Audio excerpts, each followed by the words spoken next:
Hey y'all, it's BDC. Thanks for stopping by.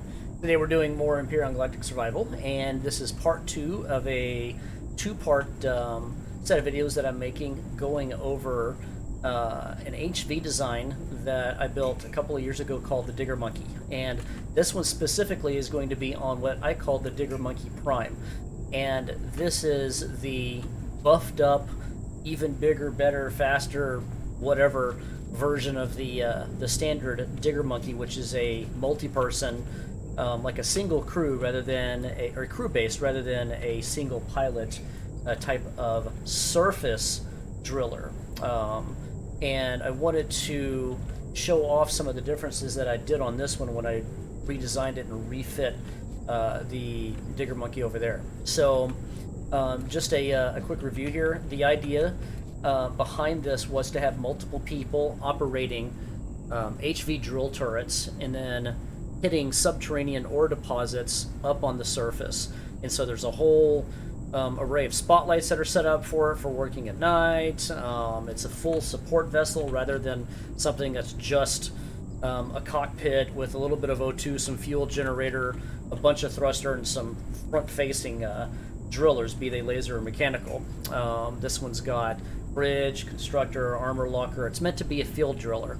Now, going over this, some of the differences that we've got on the Digger Monkey Prime is we've gone from 4 to 6 front-facing laser drilling turrets. So they're used for asteroid drillers. So once you go to one of those, you'll be able to knock one of those out a little bit quicker than you could otherwise with the standard Digger Monkey.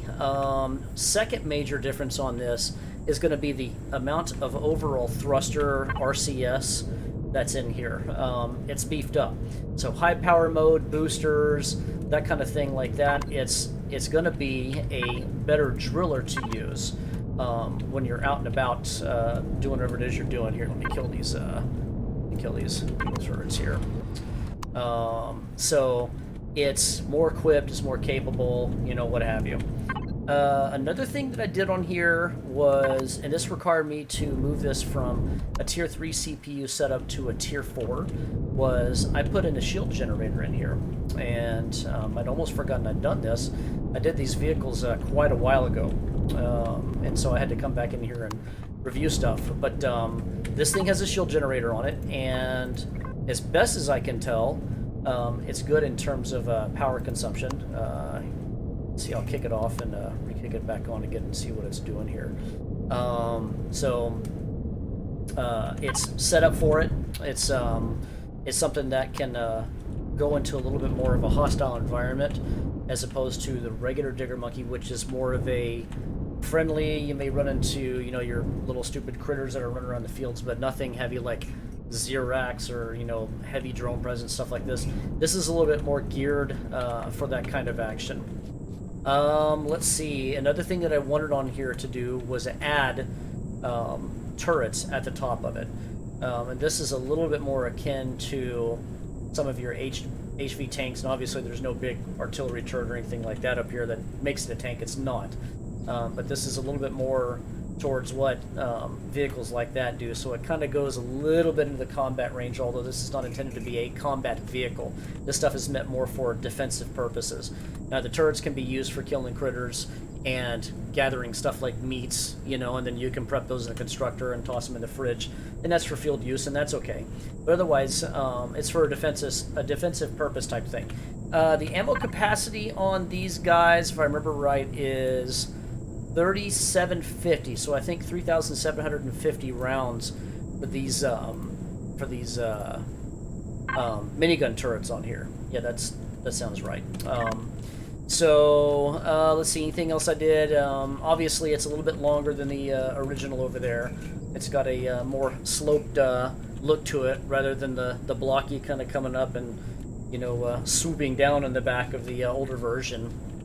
And let's see, another thing that I did on this, with the advent of, and I believe it was, I can't remember if it was version 1.0 or 1.2, but whatever version it was that allowed HVs to be able to move in space to hit asteroid drillers.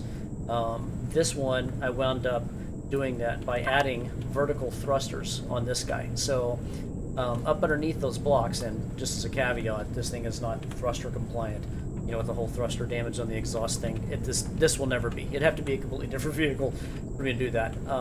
This thing has vertical thrusters, so it can move up and down and act as an asteroid driller if you have the means to be able to carry it up into space. And certainly it'd work just fine. You could stick a couple people into the passenger seats and use the laser drillers and go to town. You know, so this thing will work with that over the regular one. The regular one will not do that. So that's something that was added to it.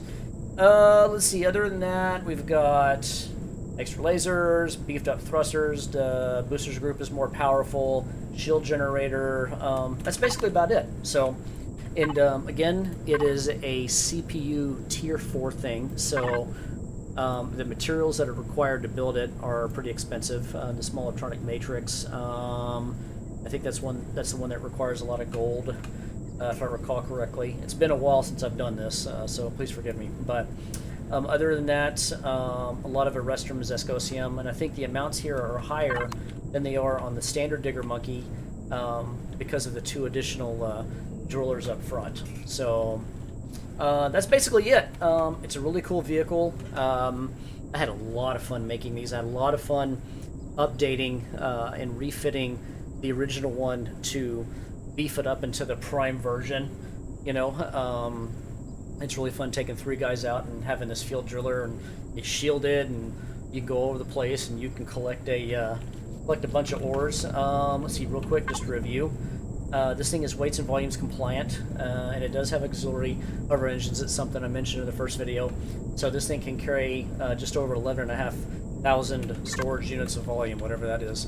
And it's got all the necessary stuff for field use: armor locker, med bay, fridge, O2 station constructor, and even has a small foot locker for, say, extra O2 bottles or extra fuel or whatever you want to put in there. I think that's it, though. I will have the link to both of these and the link to the standard Digger Monkey inside the description down below, if I remember to do it. And any questions or comments, anything like that you guys have on this that play this game, I would really love the feedback on this. This is a little bit more, for me, an experimental thing. Again, it's a departure from the standard type of subterranean rough and tumble, go down there into the ground and, you know, drill things out type of driller that a lot of people tend to make. And there's some very good ones out there, by the way. This one was more kind of an experimental challenge type thing for me. I wanted to see what I could get away with. One reason is because those, and I mentioned this in another video, those HV drill turrets, they don't seem to be used very often, but they're there. You know, they're part of the game. So I figured, hey, why not make a driller that uses these, and, you know, see if we can put some passenger seats on there and make it a field vehicle, and you have, you know, 3 dudes in a field driller, you know, that sits above ground or whatever. So anywho, questions and comments, like I said, throw them down below. I'll have all the appropriate links down below. Steam Workshop blueprints for quick download, the video on that guy right there for the first one.